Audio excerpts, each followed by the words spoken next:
Okay. So that was totally my fault actually. Um I mean, it's my fault and it's Microsoft's fault because this computer does not really properly handle itself very well. So anyway, I'm just gonna go ahead because I didn't even get into most of the best of the show and tell. Um Okay. So, and I also took pictures of people's super chats, so I will read them over here. All right. So, just a little bit about Chinese bureaucracy. I hope this will not be taken amiss. Okay. I have chargers that are not dangerous. I have taken them all over the world, even America, which is not, the most lax flying procedures and security procedures in the world. Carried these same chargers. China, they took the chargers away from me. So then they have their own thing, which is CCC approved. That charger you can take. So I had to buy this, but now they are planning to not let you use this starting in, I think it's mid 2027. You can't use this anymore. And I am just going to say to our friends from the CPC, some of whom I hope will see this. I know you guys want to get in on some of that tourism, not only for the money, but also because you feel rightly, I think, that it's going to be to your benefit in terms of public relations for people to see what the reality is of China versus what people think China is. It sounds like a minor thing, but that's exactly the kind of nitpicky shit that is going to make people not want to visit China. Um, if you put people in a position where they cannot charge their phones while touring around and taking a lot of pictures, so you drain your phone. That's the kind of thing that annoys people, man. And they come back and they go, "Yeah, it was crazy. The bureaucracy. I couldn't get a charger that could work, dude. Like this is already annoying. But at least you have an alternative. Okay, you can buy one of these. You're going to take that away from people too. Then they can't fly with. Come on, it's too much. It's too much. That is my message to our Chinese friends. Say something. Tell them not to tell people they can't use this charger now that they already told them they can't use the other chargers. It's too much, guys. It's too much. It's enough.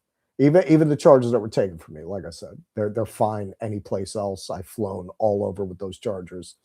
One of those chargers was my favorite. It was like my child. I understand that now it's actually I have some contacts there. I understand that charger is now in a work camp and being forced to charge up phones for the Chinese military, up to 100 phones a day, to the point of exhaustion and collapse. And then it has to spend 5 hours learning communist theory and filling a notebook with its confessions. It's not right, guys.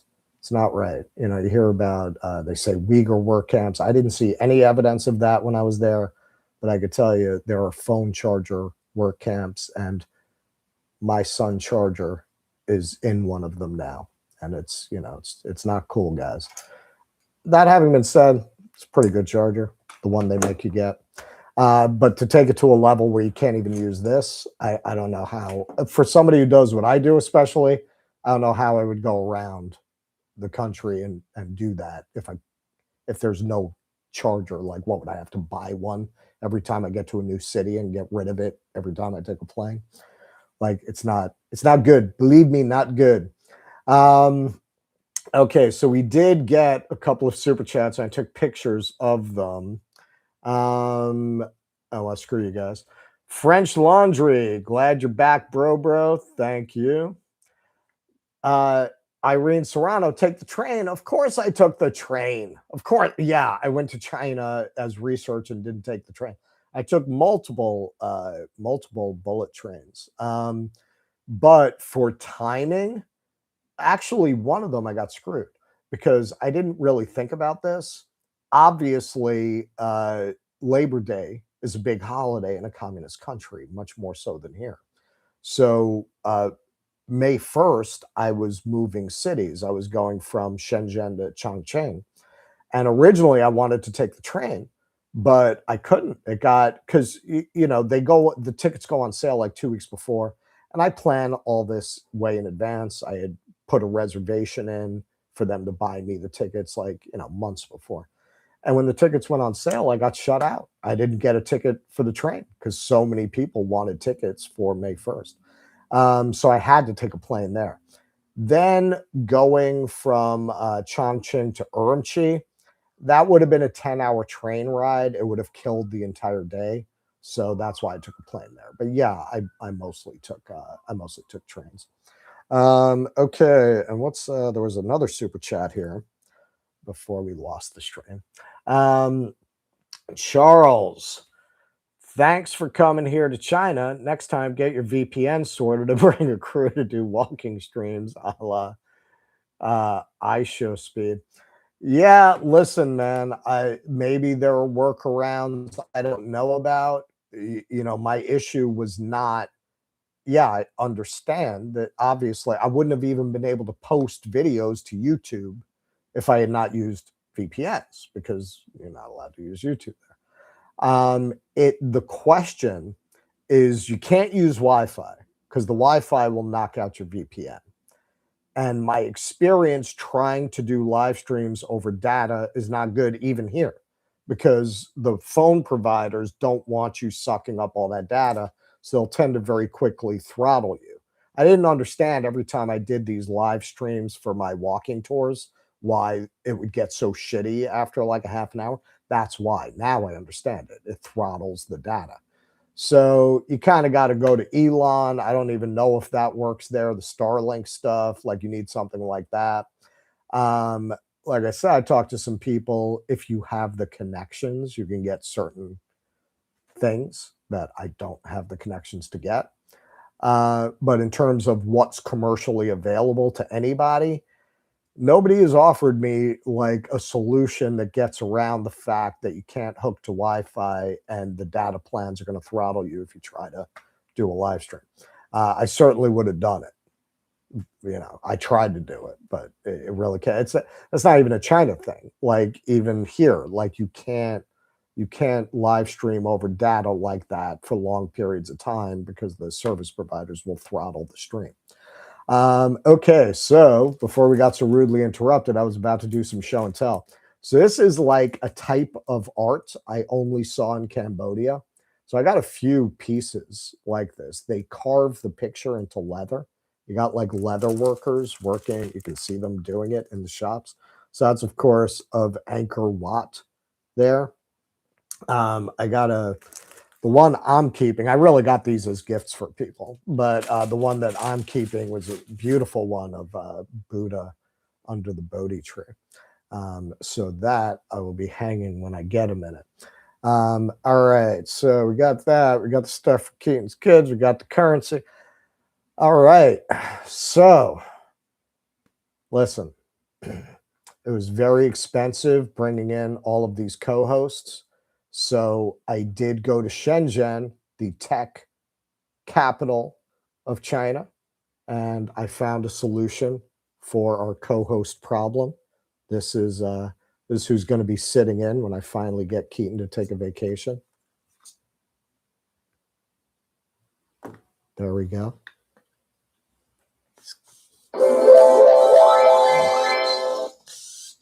Hello, I'm Robot. I love you. Right? So Tusker, you don't have to do the show anymore. Kit, you can stay in Chicago. This is our new Chinese hire. We've named him Zhao and Lai for Network matching. Please wait a moment. Right? He's on it. He is on it. Our new co-host here. All right.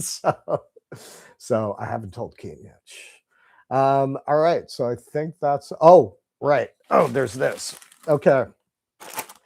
So in the Uyghur region, they're actually known for their raisins.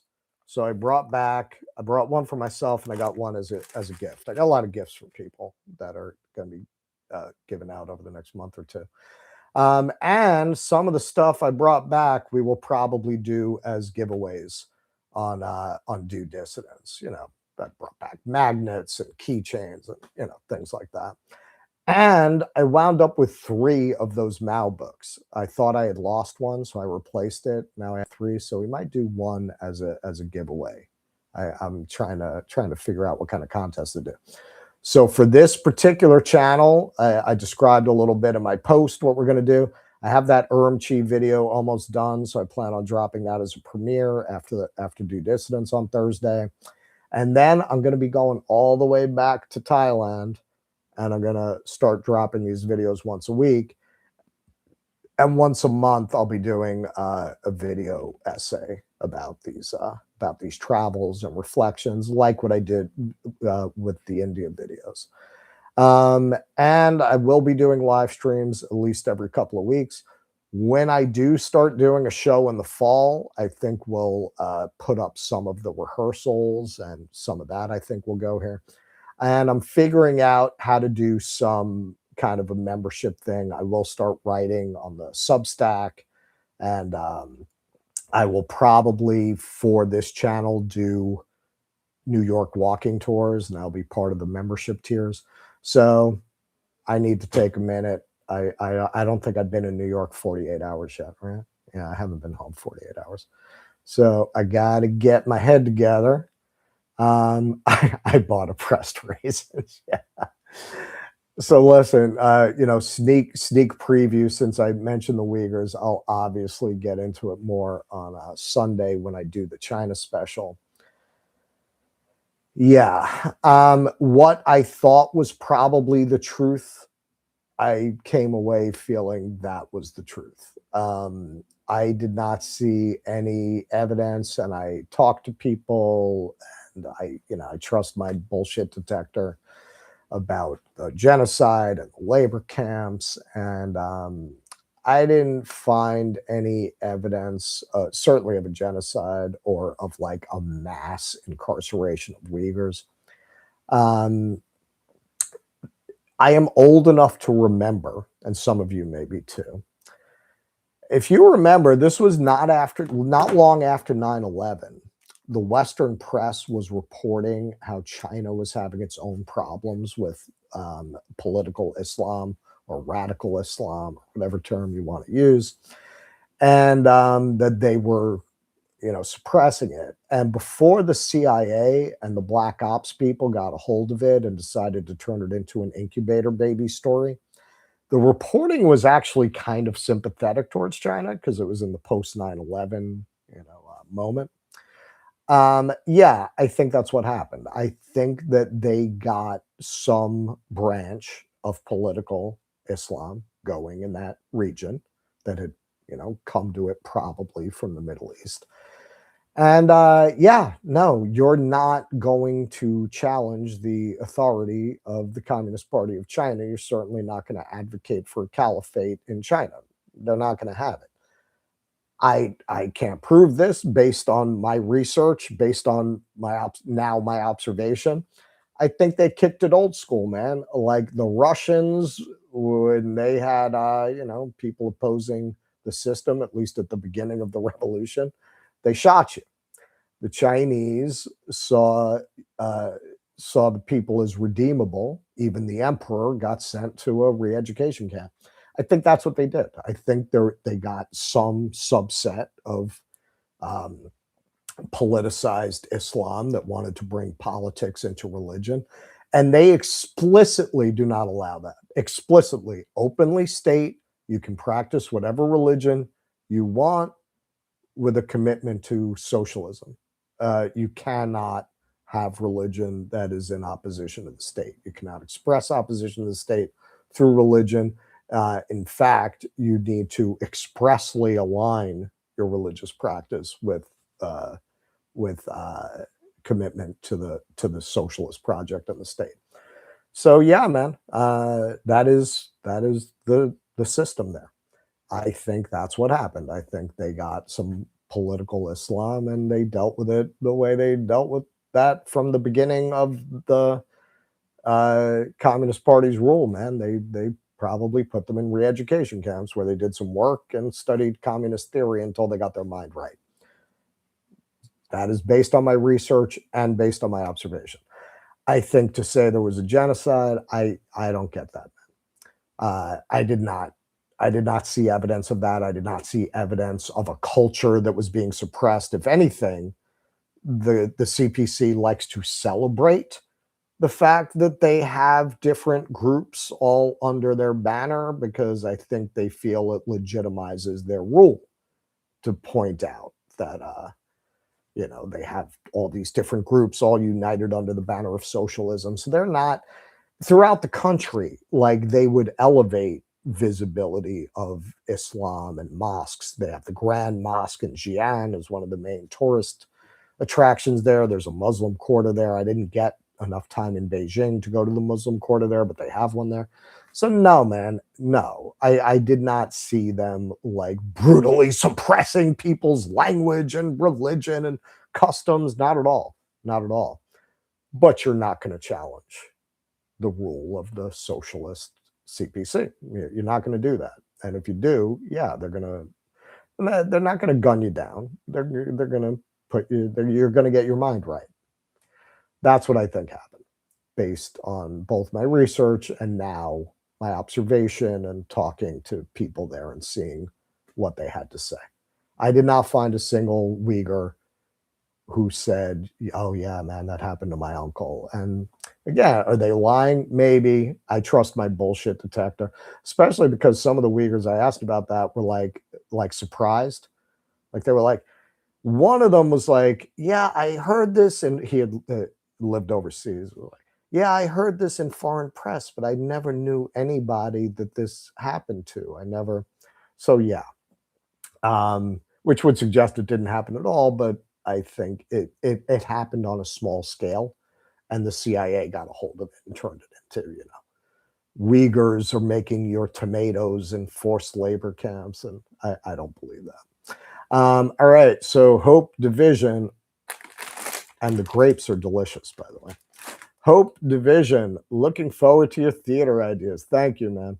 I'm looking at a few things. I feel like maybe we need to go back. Me and Keaton, a lot of times they'll call us theater kids. And it's sad to me because that's what people think theater is now because it's been so long since anybody did anything besides Glee, right? So everybody thinks that's what theater is. Me and Keaton are coming out of this tradition of these radical theater artists, Artaud, Bertolt Brecht. I always was an admirer of Peter Brook, the director.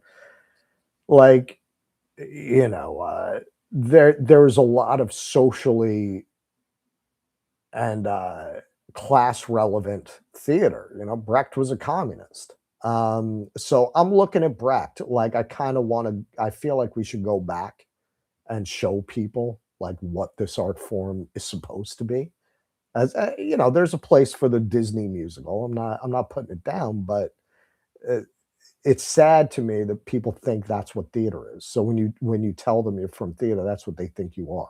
They think you're like a Disney kid or some shit. And it's no. I mean, the school of theater I come out of is Grotowski living in a basement with his ascetic actors in Poland. Like that that's theater to me, not the Lion King. So I'm looking at Brecht. I'm looking at maybe Mother Courage and Her Children, which is kind of about war and the horrors of war. Be very appropriate at this time, I think. They just did The Adding Machine with Jennifer Tilly of all people. It's one of my favorite plays. I was thinking about doing that, but they just did it. I don't know. But yeah, I'm looking at some of the older stuff. I'm even thinking about The Glass Menagerie because I've always thought that play is a very interesting snapshot of the early modern period. As much as it's, an autobiographical piece by Tennessee Williams, the setting has always been maybe the main character of that play to me. Um, so yeah, stuff coming. Dude ass face. There are other parties in China, but they don't have any power. They're allowed to operate, though not with any real ability to influence the body politic. I'm glad you mentioned that because you know what? Okay. So the further into China I went, the more of a novelty I became, as you would expect. Even now, not that many Westerners travel there relative to like, Thailand and even Vietnam. Um, so when I started getting into like Chongqing and even Shenzhen, which surprised me, yeah, that's when I started. I had a mother to point me out to her child, and the child gasped, and that was in Chongqing in a mall. Um, which surprised me because if you go by TikTok, if you go by Instagram, you would think Chongqing and Shenzhen would be swarmed with young people. I guess they can't really afford to go to China. They just like to look at it online. And the people who can afford to go to China, they're older people who aren't hip to that. They want to go to Beijing and see the Forbidden City, right? And that may be why the tour companies, which I found when I was looking for what tour to go on, they didn't offer those cities. It might just be that inertia, they haven't caught on that young people want to go there. Or it may be that it's not worth it to them because not enough young people can afford the trip. I'm not sure. But when I went there, yeah, man, I mean, that's when I became the only dude in a lot of spaces like me, where I would see like no Westerners at all. That's where they really stopped bothering to have menus in Chinese and English. And you have to use like there's a translation app where you take a picture and it'll translate it. So yeah, like all the it's an experience, I think, especially for a Westerner, because we do have a tendency, even if you're, more thoughtful, we see ourselves as the default, right? Because that's all we know. And to be in a place where you are the exotic creature and you can't understand a word anyone's saying around you, and everybody wants to come take a selfie with you because you don't look like anybody else there, that's a very interesting experience, and I think also for so many people who wanna be unkind to the stranger, you should have the experience of being a stranger, because when you're in that position, you are very reliant on people's goodwill and kindness, and what I have found around the world is most people are good, most people are nice, most people are gonna be nice to you. And man, I don't know. Maybe that's true in America, and we get the impression it's not because the worst people on earth are overrepresented in media and online. Um, but it seems to me that the people I encountered in Asia, in all the countries I went to, tend to default to kindness and generosity more than Westerners do as a rule, as a cultural value. They were just very kind and very helpful. I never had anybody who didn't want to help me. And really, honestly, it would be impossible to navigate if the people were not like that. Because, yeah, once you get out there, man, there, there are not a lot of Westerners, um, which is cool. I mean, that's kind of what you want. You go to certain places like Da Nang, I mean, it's overrun, really, with Westerners. They actually, in Vietnam, they have a phrase, losers at home, to describe these Westerners who go to live in Da Nang. Because they're like, well, if you were successful at home, you wouldn't come to exploit uh, our country, right? Which, there's some truth to that. You got to be sensitive um, about the whole expat thing. Like everybody says very cavalierly, like, yeah, go live there. Stop configuring network. Look, he's talking to us. Uh, yeah, like, are you destroying the whole economy for local people? Are you going to make it impossible for them to live there so that you can live better? I mean, these issues come up with that. Particularly if you're going to places like that. Like you're going to Spain, yeah, like it's an issue. Please Now help me with the distribution network first. I got I'm gonna have to shut this off. All right. So the thing with this is it's got to be connected to the mobile phone and it only works on 2.4G. So I'm figuring it out. I'm not dealing with that right now, but I got to shut this off because he's going to keep asking to connect to a network. All right. So Amadeus, Keaton did his Atlas moment very well, but we still missed you a lot. Yeah, man. I mean, Keaton is a machine, and he's a very, very gifted on the mic, one of the best in the business. Charles, you missed Brecht's bar in Hong Kong. Giant portraits of Brecht, Stalin, and Hitler on the wall. Look at Brecht's Mahogany Town musical. Really? Really? I absolutely, if I had known about that, I absolutely would have gone to that. I absolutely would have gone to that. Oh, I got on that tangent. I forgot to make my point. So somebody was mentioning political parties. That's how I got off on that. Because I went to places, not only was I in cities that there are very few, let's just use Europeans as a racial category. There very few Europeans in those places.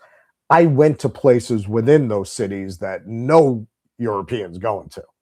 So I went to the Zhao and Lai mansion, and I got an old man. He's coming up the stairs there, and he sees me. He goes, because who's gonna go to these sites that are very relevant to the history of the CPC? Not many tourists are going to do that, and not many tourists who look like me were there in the first place. But I went to the Museum of Political Parties in China. It's not exactly what it's called, but that's what it was. It was a museum of the political parties. So what the poster said here was absolutely right. Um, they don't have political parties. When people tell you China has political parties, um, they're either naive or they're being willfully misleading if they say that without qualification. Yes, they do have political parties. I'm going by their own words. This is not me imposing an interpretation. I went to the museum. The placards are very much written from the CPC's point of view, as you would expect. And what they're describing, they want to make it sound like after the revolution, they came together with a multi-party coalition that supports socialism and the revolution and the ideals of the revolution, and that they work together in harmony with these other political parties towards the socialist aims. Okay. What they did was they took political parties that were willing to, conform or, toe the party line. And you had certain political parties that represented industrialists, and you had certain political parties that represented the intellectuals, right? And basically, they took those political parties and they made them, and again, this is based on their own description of what they do. They made them like what we would call like congressional committees, basically. So you've got a science and technology party, right, that handles that. You got a party of teachers that handles education. You got a party that handles business and economics that, not surprisingly was the old industrialist business party. And they act in an advisory capacity to the CPC. Um, that's not a political party. That's a committee. That's a subcommittee within the government. I think they like to call it a political party for whatever reason. I mean, and this is pretty common to the way the CPC describes itself or likes to talk about itself. They like to convey the idea that they have a variety of people with a variety of point of views and backgrounds together united under the socialist banner. I think that's why they like to present these as if they are somehow distinct from the CPC, so it looks like a coalition rather than really a political party with subcommittees. That's what that is. Dude ass face. Would you like to be a full-time traveling YouTuber?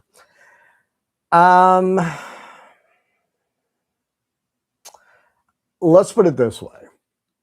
What I just did, I know it can sound, I had so many people saying to me, "You're taking my dream trip." And I hear that. And I am so grateful. And this is the truth. I'm so grateful I got to do this. It brought tears to my eyes many times on the trip. I was so grateful. I was overwhelmed by emotion thinking about how fortunate I was to be able to see these things, to encounter these people. That having been said, it was work. It was a lot of work because I was there to work. I was not there to take it easy or take a vacation.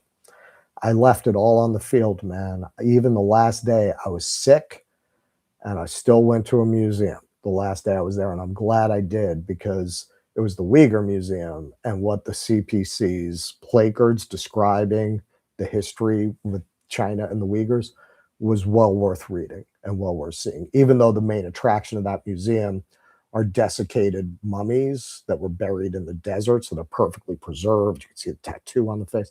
That was totally worth it. That's what I went for. But in terms of what my mission is, what I got out of that was more important. But yes, I left it all on the field, man. I'm tired. You can hear my voice. It's all scratchy. Like, that was a lot. So would I want to be a full-time traveling YouTuber? Not like that. It would kill me. I would die. That was a very intense 4 months. Maybe you go and you do it for a month and then you come home, but like 12 months a year, no. The way a lot of those channels do it, they're not busting their asses like that. Like, they're going and they're like, "Hey, so we tried these dumplings." That obviously this is not that kind of party. It requires a little more work than that kind of a channel. I'm not disparaging them.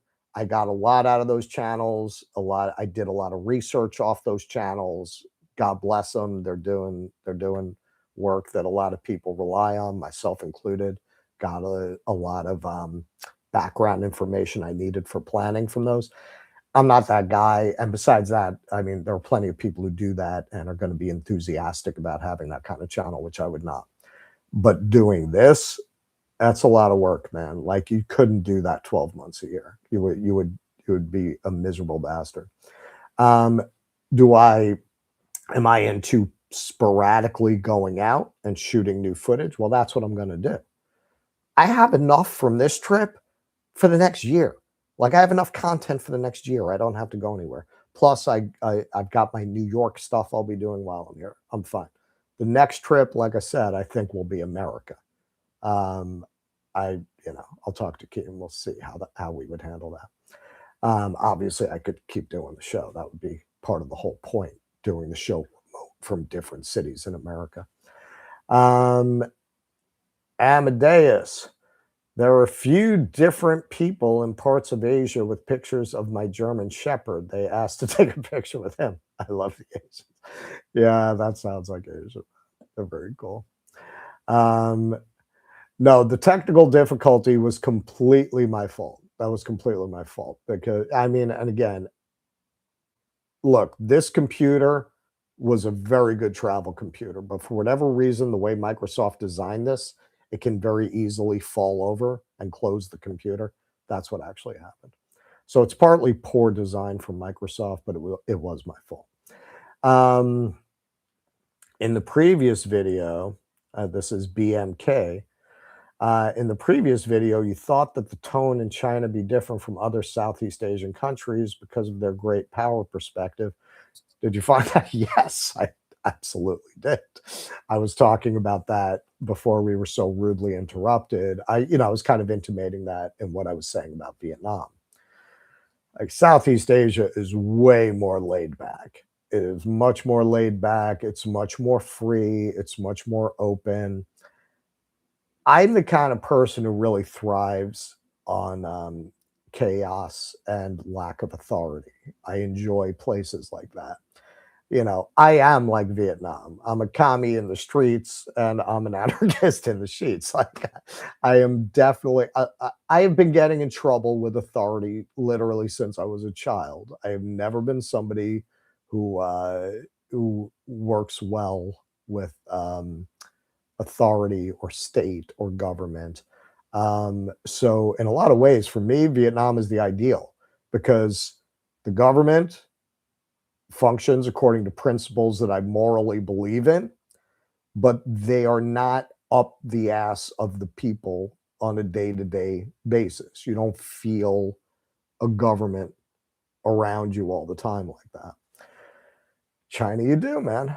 You do. And again for the special on Sunday, I'm going to get into this. Like everything you're talking about in terms of the surveillance state that's going to be brought in here by Palantir, they're there. They're there. When you go on the subway, they're taking a picture of you when you exit. When you make a purchase, you're making it with your phone. I didn't use cash for 5 weeks, man. It's not. And you know what? Once you do it, you'll like it because it's much easier than dealing with cash. No change, no bills, no fiddling around. Just boop, you're done. You paid, right? Once you start doing it, you're going to want to keep doing it. They know where you are all the time. They're not actively surveilling you, but they passively are surveilling every freaking person in the country, man, especially now with AI. They're going to do that here. Like that is part of what I saw from being there. They're going to do that here. Only instead of being in the hands of what I, in the end, from what I observed, would consider a benevolent dictatorship, a mostly overall benevolent dictatorship with good intentions towards its population, at least for now. That's who that surveillance technology is in the hands of. And why are they doing that? Hey, man, they're surrounded by American military bases. They're surrounded by the military bases of the most warlike, vicious, violent nation in the history of the world. In the history of the world. That's who surrounds them. A country that is well known for fomenting fake astroturfed protests and coups. If they didn't have that, would they feel a need to run the state that way? I don't think so, because my experience of the Chinese people is, for the most part, they support the government. So who are they protecting themselves from if not the people? They're protecting themselves from us. They're making sure that we don't send a bunch of CIA people in to try to foment a Maidan coup like in Ukraine, or freaking kidnap their leader like Guaido. That's what that's about. I don't blame them, but I am telling you that is what it's like. You are constantly monitored, passively monitored, but monitored. They know where you are all the time. That technology is coming to America, but it's going to be in the hands of Peter Thiel. It's going to be in the hands of Alex Karp.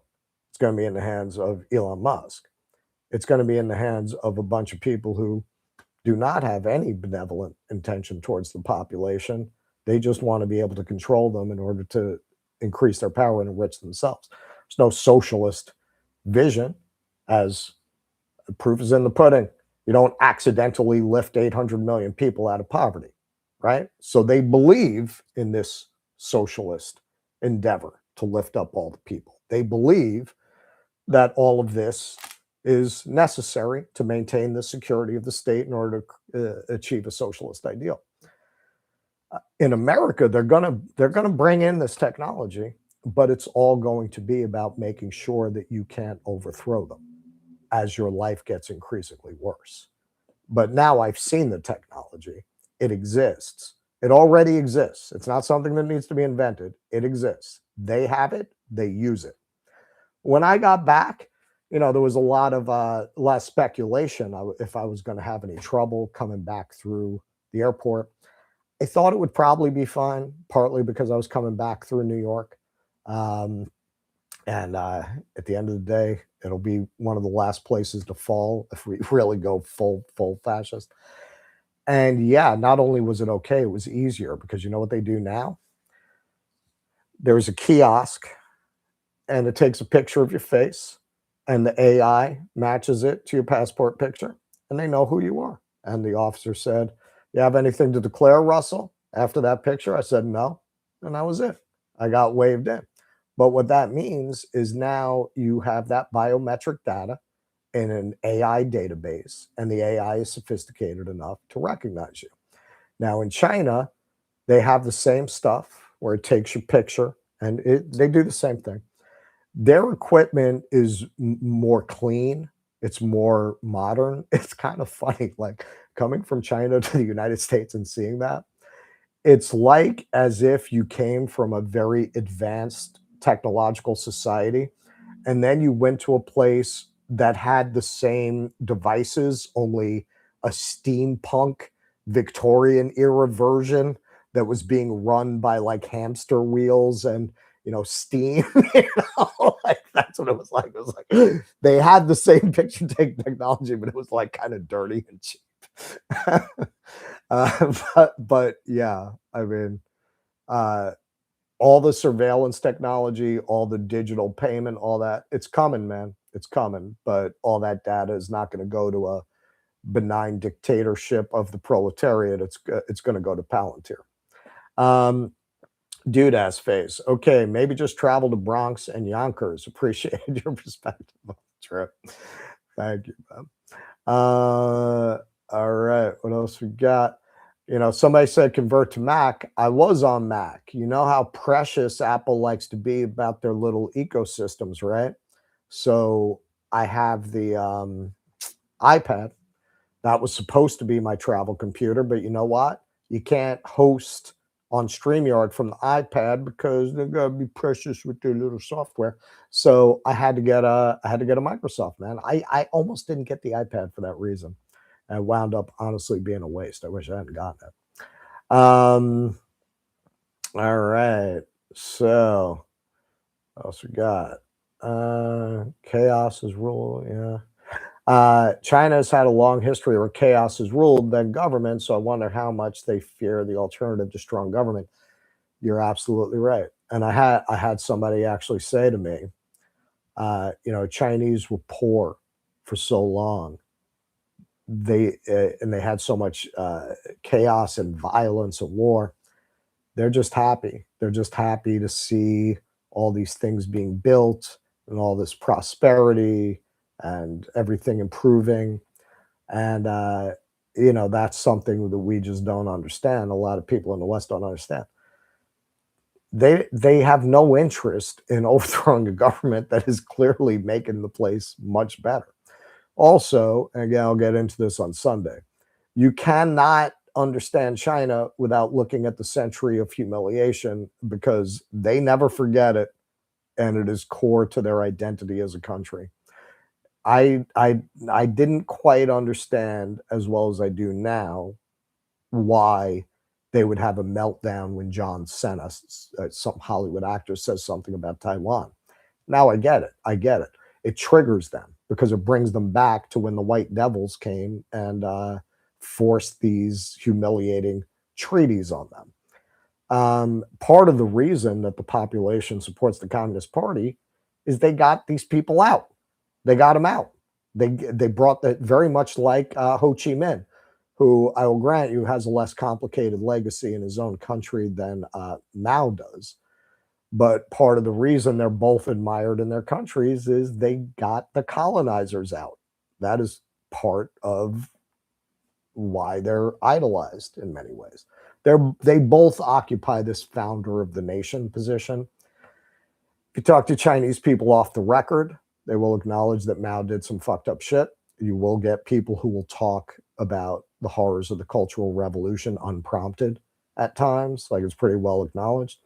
So it's complicated with Mao. With Ho Chi Minh, it's not. Like he's pretty much universally beloved in Vietnam as a patriot who saved the country. All right. So, okay. I think that's it on super chats. Okay, so the Chinese EV cars. So in Shenzhen, I did the tech tour, and some of that'll be on the Sunday show. I'll show some footage from that. I took a BYD robo taxi, man. That thing drove better than a human. It really did. Like, I was amazed how sophisticated the choices that that car was making were in terms of how it managed the traffic. I did that. I tried an exoskeleton. I interacted with some robots. One very creepy, like, I'm Emma. I just want to have fun. Like, really terrifying. um, but yeah, so I did all that. I actually, as part of that tour, that's how I got our friend here. Um, all right. Not ready for the AI taxis. Yeah. Yeah, no, the BYDs are everywhere. And you know what their slogan is? You'll see it on the back of the car: build your dreams, right? We think of that as a very like American kind of thing. That's the mood in China. That's the mood in China. Like, they've done a pretty good job of fusing a kind of what we would think of as Western optimism. There's a kind of techno utopia feel in the air there, where they believe that they're going to have this, Star Trek future, and they got good reason to believe it. They got good reason to believe it because they're kind of achieving it, right? Um, you know what I found was very different there? People don't fear technology the way that we do. We see technology and we see our what our overlords are going to do with that technology to control us. They essentially trust the state. They essentially trust the benevolence of the government. So to them, this technology is another step on the path to socialist prosperity. So they don't fear technology. They see it as something that's there to help their lives and improve productive capacity in order to make them more prosperous. They don't have that dark Terminator dystopian reaction to technology that we tend to have because we know who rules us. We know who's going to decide how that technology is used. They have a more positive relationship to the state than we do, and to the people, the people who rule than we do. Aiden ALW, would you ever go to North Korea? Um, I mean, probably not. A few too many people have been detained there, who not for any really good reason. See, the thing with China, people project that onto China. Can you name a Western tourist who was arrested in China? I can't. Who? What Western tourist was arrested in China? Like, they're not running around like that. They're not running around. Like, I didn't feel even, I had my bags tossed a couple times. So did the Chinese people right next to me. Like, I didn't even feel like I was profiled even when things like that would happen. They want Westerners to go there. And I think it's as much about them feeling that it's going to be a propaganda win for them, for people to see what China is really like, as it is to get in on some of that money to continue to help build the country. I think it's both, but I think it might actually even be more. And that's look, this is where with the surveillance and everything, I'm not criticizing them. I think they're being incredibly open given the history of the United States and their obvious intentions towards the country. I think they're being incredibly open to I do this for a living. Like how like on the one hand, yeah, it's a very controlled society. On the other hand, if it were a paranoid authoritarian state, a guy like me would not even get a visa. Nobody bothered me. Like, I wasn't being like, I didn't have two guys hanging out in a phone booth watching me everywhere I went. That's pretty amazing, given that I am a political commentator on YouTube who in the past has actually done some negative stories about China. So yeah, I think given uh, the challenges they face and given the threats coming from us, I think China's becoming increasingly incredibly open to the rest of the world. And I think that is partly because they're confident. It's a confident society. Anybody who tells you the Chinese people hate their government, no, they don't. I mean, for one thing, I saw it myself. No, they don't. Um, but if they did, China could not afford to continually expand the people they're allowing in the country. It would be too dangerous. They can translation apps, man. People can talk to each other. There is no way. Now they expanded again the number of countries where you can go to China visa free. These are not the actions of a country that feels like they have something to hide or feels like they have a restive population that they can't afford to have interacting with outsiders. This is pretty far from the Iron Curtain, what you're talking about here. One interesting thing I'll mention on the subject of translation apps, this is why they do beta testing with technology, because the way people end up using it very often is unpredictable. So the way translation apps actually work in practice, you would think, because you get like, let me see, let me pull this up. There's the Apple one, but there's also a Baidu one I was using, but just for convenience, because you probably have this. All right, so you press the English, right? Okay, so hello, I would like the dumplings. All right, so in the field, generally it's not worth playing it because there's a little bit of a lag. So usually they're just going to read it, but you could play it if you want to. 你好，我想要饺子。 Right. So you could do that. People don't in reality, but this is the unpredictable part. So you would think you would both use the same app. That's not what happens. You use yours and they use theirs. It's very sci-fi, man. It's like you do yours and show it to them, and then they do it on their phone and show it to you, which makes sense because it is easier. It's just not something you would think would be how it would work until you actually do it. Sparky, did you see her fly in any flying cars? I did not. No, that I did not do. Nor did I see that. I heard they're introducing those though. Dude ass face. It's true, and it was super cheap as far as the basic food, transport, and hotels. Cheap dramatically sometimes. Yes, China is cheap, not like Southeast Asia cheap. I mean, I stayed in a hotel, not a fancy hotel, but it had, the window was floor to ceiling with a view of the beach. It was 120 for the week in Da Nang. 120 for the week.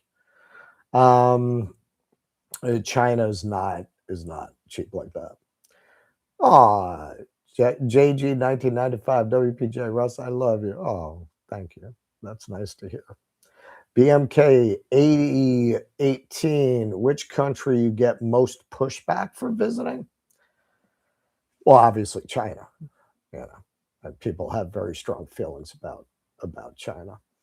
The things that the pushback I get for going to China is from regards, man. I mean, they're just, look, like if you're an OG Due Dissidence fan, I at one time would repeat a lot of those same things.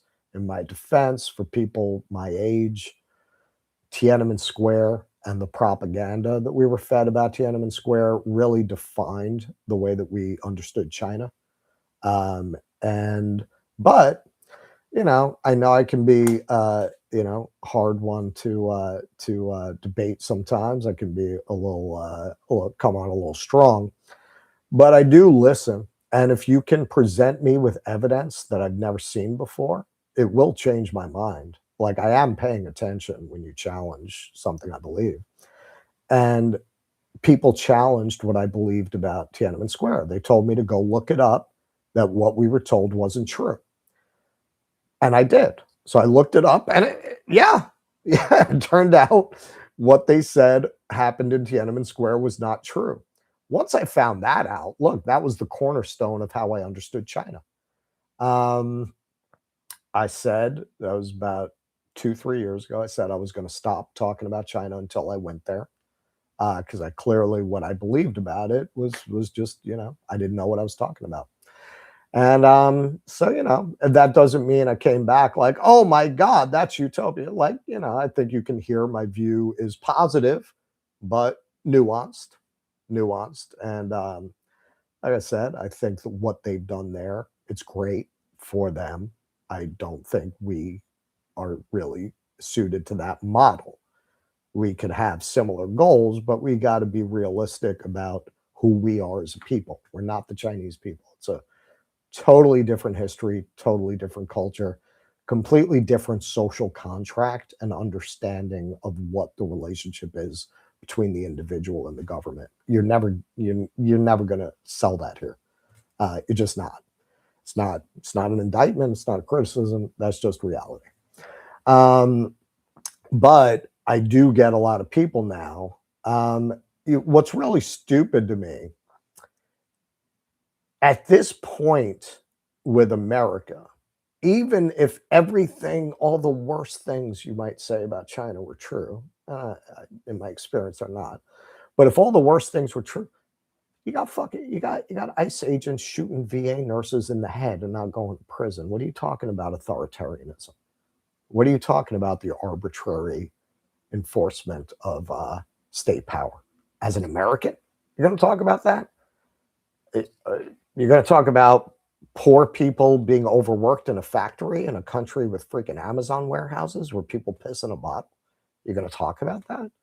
Like, even if everything you were saying is true, how stupid do you have to be at this stage of the game to think as an American you have a leg to stand on about any of that, about worker conditions, about authoritarianism? Like, shut up, man. Like, what are you talking about? A little late in the game to start breaking out the stars and stripes and getting all teary-eyed about the glories of American democracy. Okay, so what else we got here? All right, Deano 2469. I have a friend who keeps telling me Chinese buildings fall down and construction is dodgy. Did you hear any of this over there? No, not at all.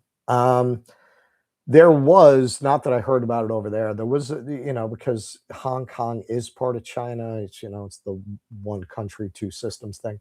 There was like a big scandal of like buildings that I think burned down and the contractors got arrested. But no, like not as a common thing. BMK, did you get arrested for sporting Winnie the shit? I don't know if you saw, I posted that on X. Winnie the Pooh is everywhere in China. It's a very popular character. I took a picture of it at the Lego store. No, Winnie the Pooh is all over the country. That's a good example of like nonsense that you hear. No, Winnie the Pooh is far from banned in China. Winnie the Pooh is maybe more present than it is here. For whatever reason, Winnie the Pooh seems to be a very popular character there. Christina Suozo, I'm late to this stream. Would you ever move to Asia? DD fans missed you. I would not move to Asia. I said that pretty early on. I would never want to. I'm too much of a culture person and an arts person to live in a country where I'm never going to know the language. You miss a lot if you don't know the language. Those are very difficult languages. Though they have 6 tones in addition to the basic structure. It's completely different from learning any kind of Romance language. If I became an expat, I would likely move to a Spanish-speaking country before I would move to Asia. It would probably be Spain or Mexico or something like that. Probably Spain. If I became an expat. But that's the only reason. I mean, it was awesome. It's not, I just would not want to be in a position where I'm never going to understand the culture. I don't understand the language, so I can't go to a play, really, unless they're doing it in English, which, you're living in a bubble at that point, so why even be there? So no, I would definitely go back, though. To visit. Race car. Yeah, Russ, I feel glad you're coming back, but also sad that you have to leave such a nice place. It's a hellhole here. Hey man, let's try to make it less of a hellhole. I am fortunate enough to have some kind of a platform, and I want to do positive things with it. in my own country, where most of the people who give me that platform and have given me that platform live. I'm not now. See, this is the funny thing though. The whole time I was active in theater, I lamented the fact that people were not into political work, and I couldn't really do it. People weren't interested in it. Well, when are people going to be interested in it? When shit's falling apart. So now the shit's falling apart. I'm not going to do it. Like, I waited my whole life for this. Now I'm going to leave. Obviously, for people to be interested in that, things have to be bad. Things, at least for the kind of people who go to theater, which frankly tend to be kind of privileged, which is something else that didn't used to be the case, that I'm hoping I can use my platform to try to change. That always frustrated me too. I felt like I was working for an audience I didn't particularly like, a very privileged white upper class audience. Didn't used to be that way, man. That used to be a very working man's kind of an entertainment. Once they introduced film, you got this split where theater became for the upper class and film became for the lower class. And that's why you get early on in the early 20th century, before that split is really in full force, you get this very interesting kind of agitprop communist kind of class-based theater. Even in America, I'm waiting for Lefty, where the whole play is like a union meeting. We need to get back to that kind of thing. I think part of the antidote to technology is we got to go back to the old ways, man. Old time hockey. We got to go back to art that builds community. So I got to be here to do that. I feel like it's kind of a cop out to leave. Again, Chris Hedges. I'm with Chris Hedges. As long as I'm allowed to speak, they ain't driving me off. BMK, even as New Yorkers, surely the spitting put you off. They do that. They do that. They do this thing. They do this. Yeah, man. They do that. What are you gonna do, man? What are you gonna do? It would only really bother me when like somebody be doing it behind me on a fucking plane, which happened. Somebody doing that behind me, like the whole plane ride to Urumqi. That was kind of gross. But man, there's it. When you're traveling, you got to kind of accept a certain lack of control over your circumstances. You just do. If you can't, those are people who can't travel. I know a couple that went to Italy and came home. And when you look at why they said they came home, it was lack of control. It was lack of control. A lot of people can't travel for that reason, because a lot of things are out of your control. If you're going to really, really, really be driven crazy by the guy hawking a loogie behind you on the plane, you can't travel, man. It's going to be a very negative experience for you. You gotta greet things with a certain level of acceptance and curiosity to travel happily. Oh, you know what's funny? You want to talk about a culture shock thing? My bed is too soft for me now. I slept on Asian mattresses for 4 months. Like, now I got to replace this mattress. It's too soft. I feel like I'm like sinking into it. And the first time I went to Asia, I cried like a bitch about those hard mattresses. Now I've grown to prefer them. All right, guys. It's getting late. You can hear my voice is freaking shot. I caught a cold in Urumqi. I climbed a mountain in t-shirt and shorts, and it probably wasn't. And then I hiked the desert the next day, and then doing 22 hours on a plane.